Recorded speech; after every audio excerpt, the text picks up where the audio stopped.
Today we're taking a deep dive into all the books that I read in January. So grab a cup of something yummy and let's dive in.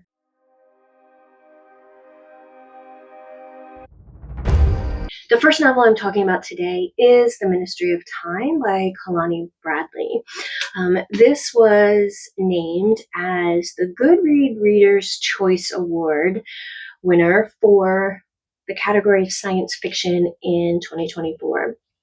This was not particularly my cup of tea. I rated it only 2 stars.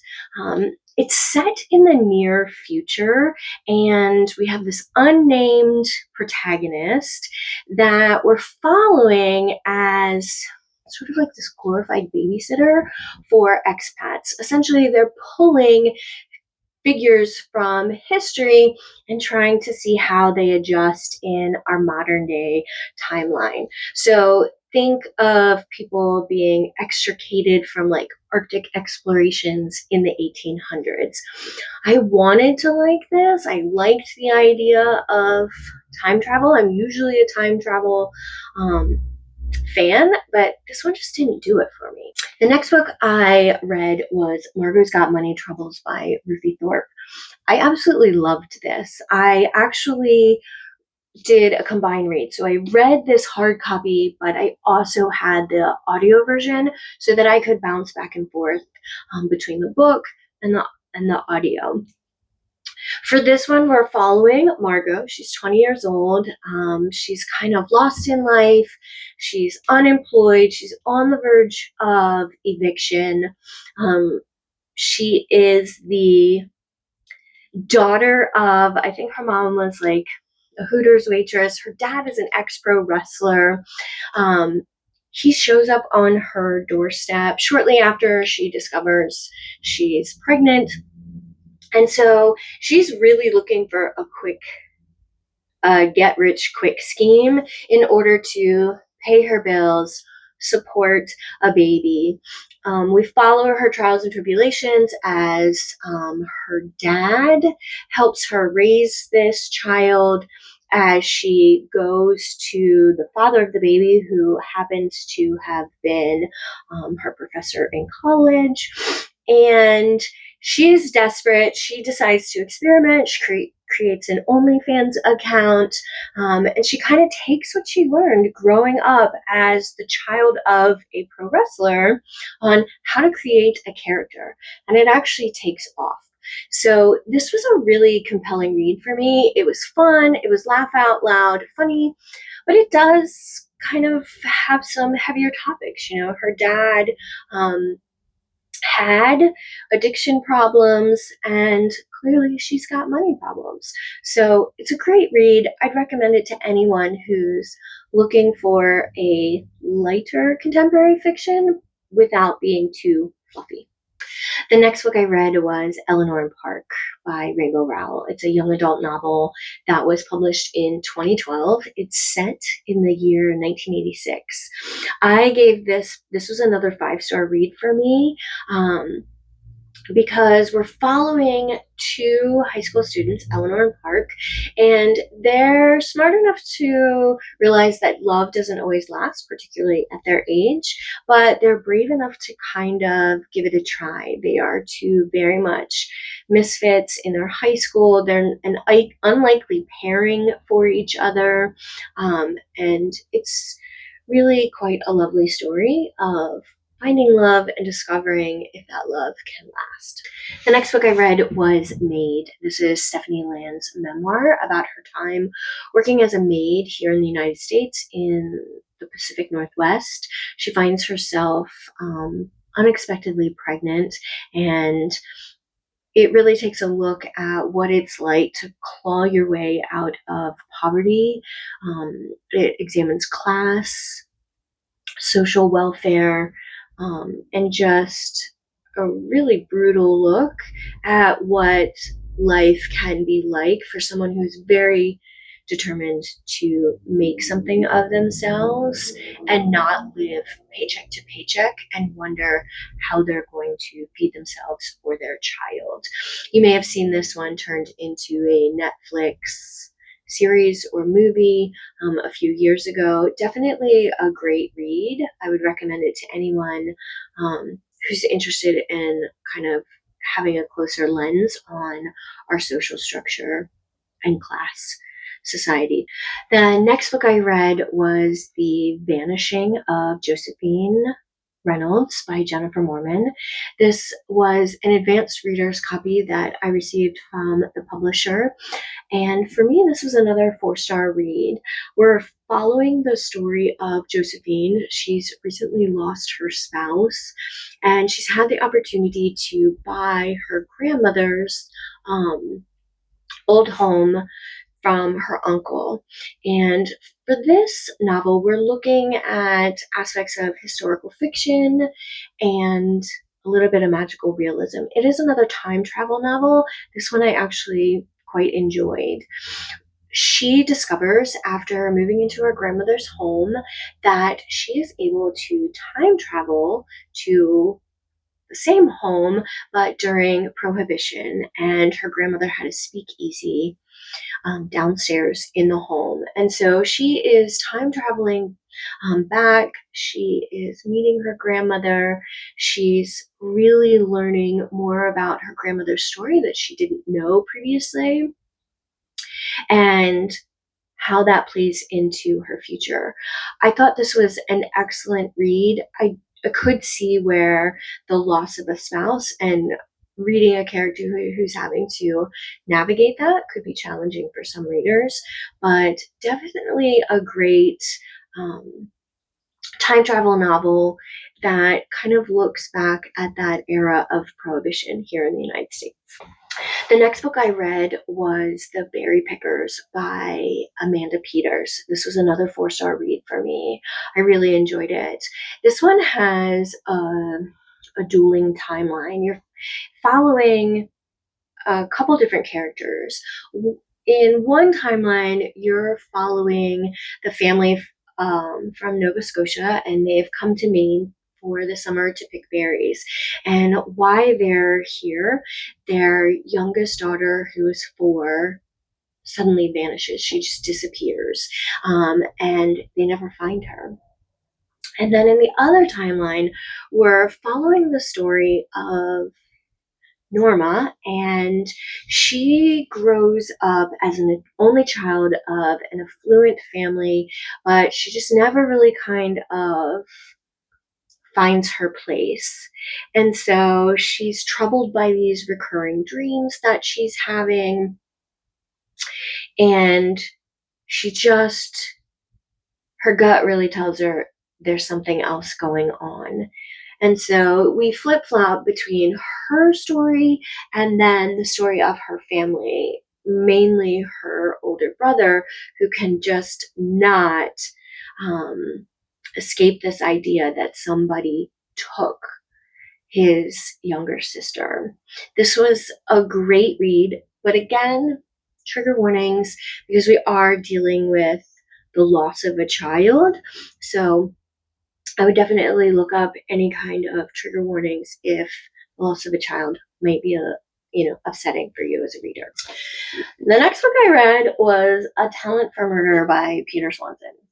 This is actually the 3rd book in a series. I did not know that when I read it. This was only a 3-star read for me, and I don't think that it mattered that I missed or I didn't read the first 2. I think you can be like me and totally read it as a standalone. But for me, I'm not really a fan of mysteries per se. I am not into the whodunit. For this one, we're following Martha, and she's about a year and a half into her marriage, and she discovers like a blood stain on like the color of her husband's shirt after he returns from a trip from Denver. And a news story out of Denver is that a girl has gone missing. And so she starts something that women's intuition. She starts looking into all the various cities that her husband has traveled to for work, and discovers a really unsettling pattern that there's all these women who have been murdered in the various cities during the times in which he was traveling. So that really piqued my interest, but this book just didn't do it for me. I can't say that I didn't like it. 3 stars to me is, I read it. It was okay. It's not that I didn't like it, but I didn't love it either. You might. The next book I read was The Ink Blood Sisters by Emma Torres. This again was a 3-star read for me. So it wasn't that I didn't like it. It just either wasn't the right book at the right time, or it was just an okay book for me. We're following some sisters who have been tasked for generations in their family to guard a very rare ancient collection of books. And the books allow people elements of magic, like walking through time. But all magic, of course, comes with a price in just about any story. And in this story, the sisters have been separated. And after their father's death, it really kind of comes to light through all these years of their dad studying these texts that they need to reunite to preserve their family and these rare books. The next book I read was another advanced reader's copy for me, and it was The Bones Beneath My Skin by TJ Klune. This was definitely a 5-star read for me. I will say that for me, this story kind of takes elements of Stranger Things and elements of E.T., and they kind of mesh together in one story. In the beginning of the story, you're intrigued, but you're really puzzled. You're not really sure what's going on. And then slowly but surely, it starts to kind of unravel, and you kind of discover what exactly is going on. In this book, we're following, I believe, Noah, and his parents, he's been estranged from his family for years, and his parents have died, and they have left him a cabin in the woods and a really old pickup truck. And so he meets with the lawyer, he gets the keys to the truck, and he heads out to the family cabin where his parents had been living. But lo and behold, he discovers a really big brute of a man and a young girl. And so he's really trying to decipher, is this a dangerous situation? Is this a situation where this young girl needs his help because she's been abducted? You just really don't know. And the story begins to talk about the bonds that these 3 individuals share and the lengths that they will go to protect each other. It's sort of a story of found family. So I really think that if you are a fan of The House on the Cerulean Sea by TJ Klune, you will also love The Bones Beneath My Skin. The next book that I read was Lady Tan's Circle of Women by Lisa C. If you're unfamiliar with Lisa C., she is very much an author of historical fiction, and this one was no different. We are following a true story of a woman physician from 15th century China. She is the daughter of, again, a wealthy family. Her parents send her to live with her grandparents, and both of her grandparents are physicians. And so she learns the family trade, and she is entered into an arranged marriage with a very wealthy family. And there she is basically told she can't practice medicine. Consequently, eventually she starts aiding the women that are within the palace grounds. And it really takes a look at breaking from tradition and leading a life of importance. I found this one a really interesting read. It goes into quite a bit of depth in the practice of foot binding, which did intrigue me enough to want to do more research and just I had never examined what that actually looked like, so then I went on this deep dive in Google to learn more about foot binding in China, since there was such extensive talk about it in this novel. This was a 5-star read for me. Again, I would encourage anyone who wants to learn more about the true story of a physician in 15th century China. This is a great book. The next book I read was The Life Impossible by Matt Haig. This is the second novel that I have read by this author. This was only a 2-star read for me. I didn't like The Midnight Library either, so I think I'm pretty certain that Matt Haig is not the author for me. And I really wanted to like this one. We were following a retired math teacher, and for those of you who don't know, I am a math teacher for my day job, so I really wanted to like this one. We're following the story of Grace, who again is a retired math teacher. She's been left with this rundown house on a Mediterranean island by this lady she hardly knew, but apparently had a huge impact on her life. And so she takes a one-way ticket to Ibiza with no guidebook, no plan, no nothing. So here she is in these rugged, this rugged island, beautiful beaches, and she's trying to find answers to this friend's life. And I just couldn't get into that story. Where she's trying to examine her own past, why she's trying to dig up her friend's past. It just wasn't for me. It could be a book that was wrong time, wrong book for me. But again, I didn't like The Midnight Library, so I think I just don't like his particular writing style. The last book I read in January was Onyx Storm by Rebecca Yarros. I think everybody read this book as soon as it came out.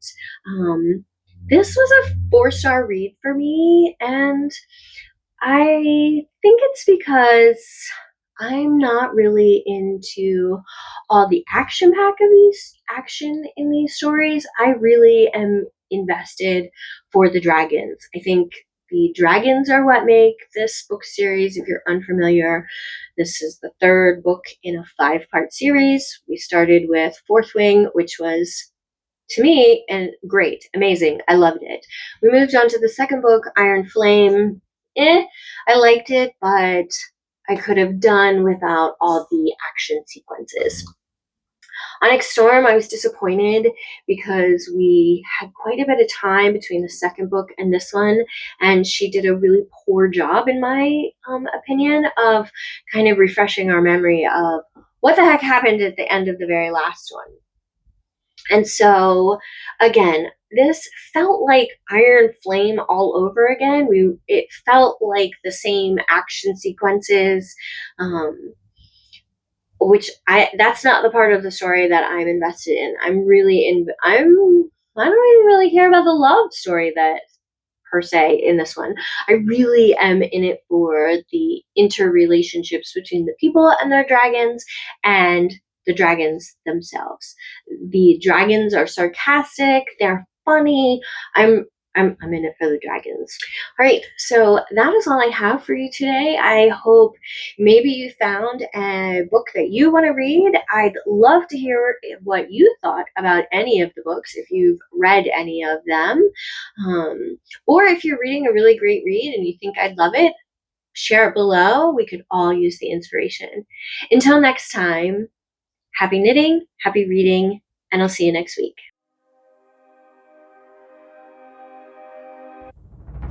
Always think of you when spring comes, like it's something in the air at that time. Don't know why. Always dream of you when spring comes. It's like the heat